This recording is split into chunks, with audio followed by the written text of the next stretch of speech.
Halo semuanya, selamat pagi. Kembali lagi bersama gua Amos.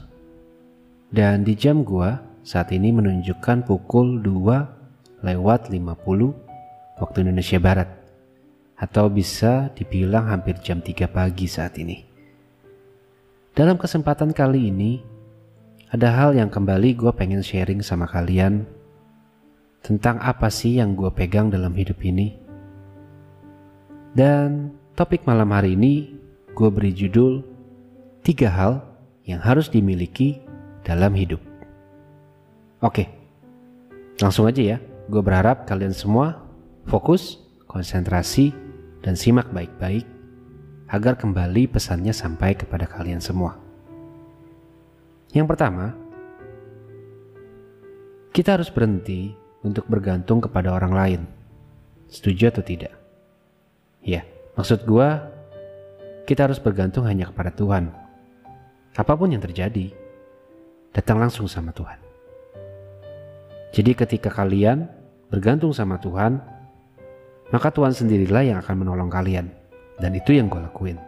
Karena seringkali gini, ketika kita bergantung sama orang lain, atau kita bergantung sama manusia, bahkan ketika kita bergantung sama diri kita sendiri, seringkali kita kecewa, seringkali kita gagal, dan seringkali kita jatuh. Oke, terlebih dahulu gue bacain dulu ayatnya ya. Di Roma 14 ayat 17 sampai dengan 18.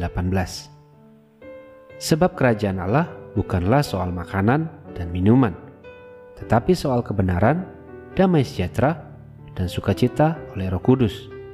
Karena barang siapa melayani Kristus dengan cara ini, ia berkenan pada Allah dan dihormati oleh manusia.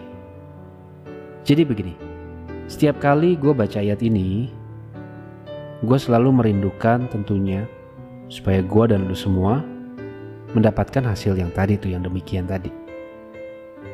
Yaitu pada akhirnya, gue dan lu semua adalah anak-anak yang berkenan kepada Allah, tapi juga dihormati manusia tentunya.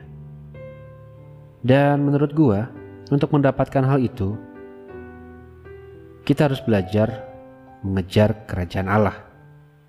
Yaitu 3 hal tadi tuh, di ayat berapa tadi ya? 17. Yaitu kebenaran, damai sejahtera, dan sukacita. Oke, gua akan coba bahas satu-satu di sini, biar kalian mengerti. Tapi sekali lagi, simak baik-baik. Yang pertama, kebenaran. Kebenaran di sini bisa dibilang berbicara tentang hubungan kita dengan Tuhan. Jadi standarnya harus kebenaran ya. Dan poin kedua adalah damai sejahtera. Bisa dibilang itu berbicara tentang hubungan kita dengan sesama.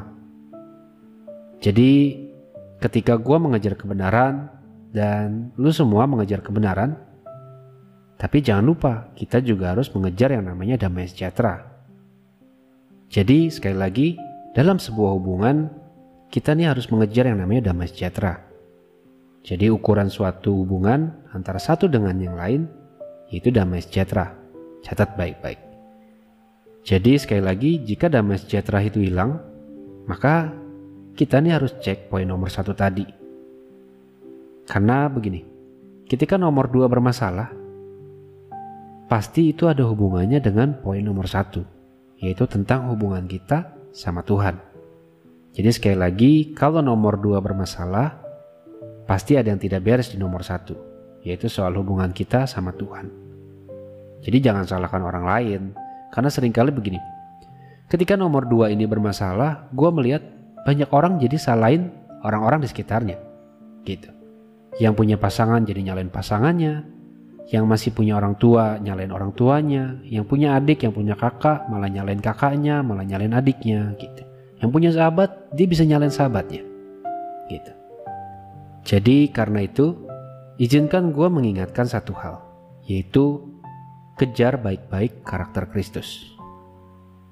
Dan ada 2 hal yang ingin gue tekankan untuk kita semua dengar, yaitu mengenai kelemah lembutan dan kerendahan hati.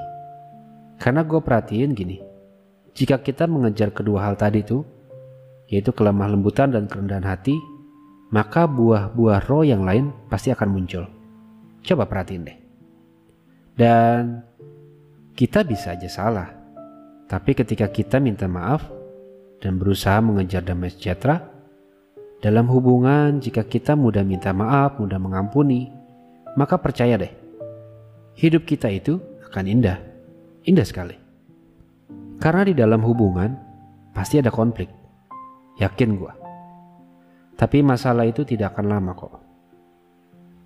Karena sekali lagi, jika lu dan gua mengejar yang namanya karakter Kristus, yaitu kelemah lembutan dan kerendahan hati, maka semuanya akan gampang kok. Oke, lanjut ya. Poin ketiga itu berbicara tentang sukacita.